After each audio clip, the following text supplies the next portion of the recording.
diz o seguinte: poderia o irmão Elan falar um pouco sobre a importância do trabalho que Chico Xavier desenvolveu durante sua última encarnação? Ele reencarnará aqui na Terra outra vez, ou já se tornou um espírito de luz e só encarnará em outros mundos menos complicados que o nosso, que esse nosso? Contigo, Elan. Sobre Chico Xavier, e mesmo para elogiá-lo. Chico é uma figura ímpar, singular em todo esse processo que nós, seres humanos, vemos ocorrer há milênios, apesar de que não o compreendemos ainda com as devidas cores, e também não tenho a menor condição de dizer se Chico é isso ou aquilo, vai continuar ou não a reencarnar na Terra. Não seria de boa conveniência eu me referir a esse tipo de situação. O que posso dizer é que sem Chico a revelação espiritual não estaria completa. É importante perceber que nós estamos falando aqui de um homem que eu acredito que Chico existiu, porque afinal de contas eu tive o privilégio de estar vivo na mesma época que ele e de ler e de poder aprender, poder beber e alimentar a minha alma do seu esforço, de tudo que ele fez. Mas Chico é realmente um ser humano singular em todos os aspectos. É alguém que poderia ser talvez ter sido um dos homens mais ricos desse mundo e abriu mão de absolutamente tudo, mesmo tendo escrito centenas de livros maravilhosos, mais de 5 centenas, e muitos de seus livros ainda são aquilo que se chama best-seller, ou seja, muito vendidos, e vão ser vendidos ao longo de muito tempo. E Chico sempre foi aquela simplicidade de pessoa existindo dentro da modéstia que os seus princípios morais sempre o obrigou a assumir. Isso é fantástico. É fácil a gente, entre aspas, ter alguém sem grandes condições financeiras quando a gente não pode ter como dispor de muito dinheiro. Mas na hora em que a gente pode dispor de muito dinheiro e abrir mão disso, não é fácil. Não é simples. Chico sempre fez isso. Chico sempre doou todos os recursos advindos da sua obra maravilhosa. E isso é fantástico.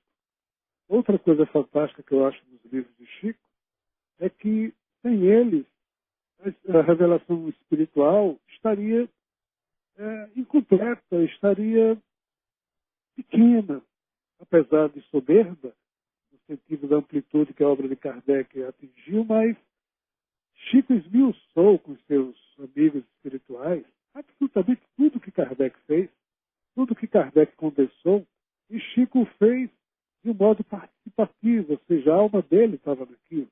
Kardec foi alguém que trabalhou só 14 anos na codificação de ideias e de notícias que lhe chegavam. Chico foi alguém que viveu a fundo, sua vida inteira, tudo que os espíritos disseram através de Kardec. Então Chico se tornou o exemplo, o verbo de todo o processo. E o fantástico é que a qualidade das obras produzidas por Chico é algo impressionante, é algo inexplicável. O que mostra a amplitude, a beleza, a magnificência do que a espiritualidade conseguiu realizar através do ser humano chamado Chico Xavier. Aqui não falo do consolo, do conforto, quando o Alfredo Narras teve o privilégio de conviver com Chico, muito perto, e muitos fins de semana lá trabalhando ao lado de Chico, o que Alfredo Narras me conta, o conforto que Chico levou a tantas pessoas, a tantas famílias enlutadas, e isso também está expresso em muitos livros.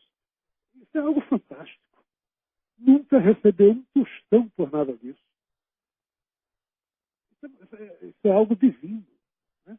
Então, se nós fôssemos aqui elencar tudo que de bom e de belo, tudo que de maravilhoso e amoroso, tudo que de bondoso e magnificente, o homem Chico Xavier, sem nenhuma instituição burocratizante ao seu redor produziu. Se somássemos o que todas as instituições burocratizadas e burocráticas da Terra, todas as instituições espíritas que existem em torno do espiritismo juntas produziram, não chega nada perto do que Chico sozinho, na sua modéstia, na sua simplicidade, enquanto médio maior de todo esse processo ele produziu. É algo fantástico. Porém, em sendo um ser vivente na Terra, e aqui falo um pouco da minha indignação, no final da sua vida, sem que fosse da sua iniciativa, até por conta da sua condição já algo debilitada em termos de química corporal, surgiu a história de que o grande Chico Xavier teria proposto códigos para que, após o seu desencarne, as mensagens que dele pudessem advir teriam que conter os tais códigos, e eu, enquanto velho e humano, me recuso a aceitar e acreditar que Chico tenha feito isso, mas aceito com toda a tranquilidade, compreensão e tolerância que o ser humano deve ter, que as pessoas ao redor de Chico, que tanto amam, é que criaram essa situação. Por quê? Por um motivo bem simples. E eu já disse isso aqui nesse programa em edições anteriores. Chico foi quem mais enalteceu e cumpriu aquilo que os espíritos, através de Kardec, elucidaram. E a principal lei do modus operandi mediúnico que deu sustentabilidade à revelação espiritual, não seria Chico a derrogar essa lei número 1 da Constituição da Revelação Espiritual. E essa lei diz que uma mensagem vinda da espiritualidade vale pelo seu conteúdo e não pela assinatura do espírito que a subscreve. Nesse sentido, não seria Chico que, durante toda a sua vida, foi contra o culto à personagem, o culto ao personalismo. Ele, exatamente, durante toda a vida, lutou contra isso. Depois de morto, foi transformado em alguém tão, que até uma mensagem sua para vir da espiritualidade teria que conter um código. Meus irmãos e minhas irmãs, Kardec lutou contra esse tipo de preciosismo estéril e improdutivo. Kardec e os espíritos sempre disseram: qualquer médium, qualquer pessoa pode receber uma mensagem e essa mensagem será de bom tom ou complicada, dependendo do seu conteúdo, pois que ninguém na condição humana pode provar que foi Jesus, Chico Xavier, Zezinho, João Tomé que mandou aquela mensagem da espiritualidade. A credibilidade do médium conta, mas isso também não prova nada. Ou seja, do modo como está sendo feito. E Chico, o seu espírito não pode dar uma mensagem, pois esta, para que seja mesmo do espírito de Chico, tem que vir com os códigos que somente as pessoas que estavam ou que conviveram com Chico nos seus últimos anos sabem. Isso é um atentado contra a beleza de Chico Xavier. Isso é um atentado contra o que os espíritos de Kardec tanto se esforçaram por fazer. Isso é um atentado ao bom senso, isso é um atentado ao ideal de fraternidade. O preciosismo, o zelo de amigos é sempre muito bem-vindo, mas feito e expresso com cuidado, com prudência e bom senso. Claro que é uma preocupação de que muitos médiuns podem o quê? Receber mensagens de Chico e com isso venderem livros e ganharem dinheiro. Será que a preocupação é essa do pessoal?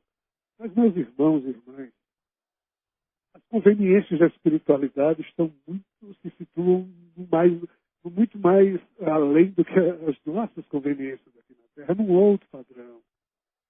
A espiritualidade, às vezes, ou quase sempre, sabe que para que o bem seja feito na Terra, ele é feito, às vezes, através de imperfeições, e as imperfeições geram problemas. Mas se não for assim, não tem como o bem chegar, posto que ele só pode chegar através da expressão das pessoas, e todas as pessoas desse mundo são imperfeitas e, portanto, passíveis de a todo momento cometerem deslizes e equívocos.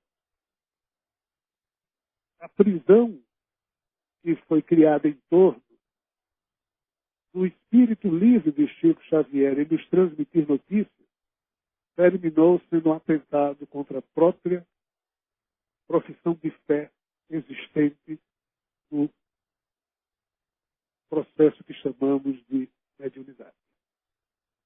Chico, que a usou com tanto amor ao longo da vida, ao final da sua existência, tornou-se prisioneiro de um equívoco profundo que até hoje obscurece a possibilidade de que seu espírito maravilhoso, independente de já ter se transformado nisso ou naquilo, e ainda reencarnar na Terra ou não, de transmitir um simples recado amoroso, porque ai do médium que, em o recebendo, não tenham os tais códigos preciosos apontados por pessoas próximas a Chico.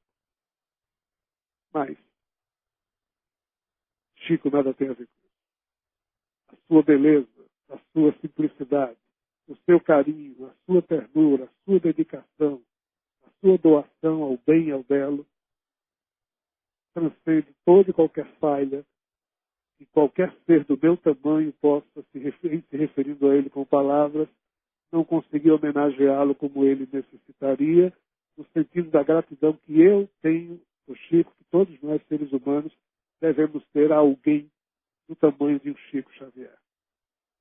Feliz de quem por esse mundo passa e antes de desse mundo deixar, puder ler os livros que Chico escreveu. Alguém que tenha esse privilégio haverá de chegar na espiritualidade, na hora do seu desencarne, numa situação muito melhor por conta dos livros que Chico escreveu.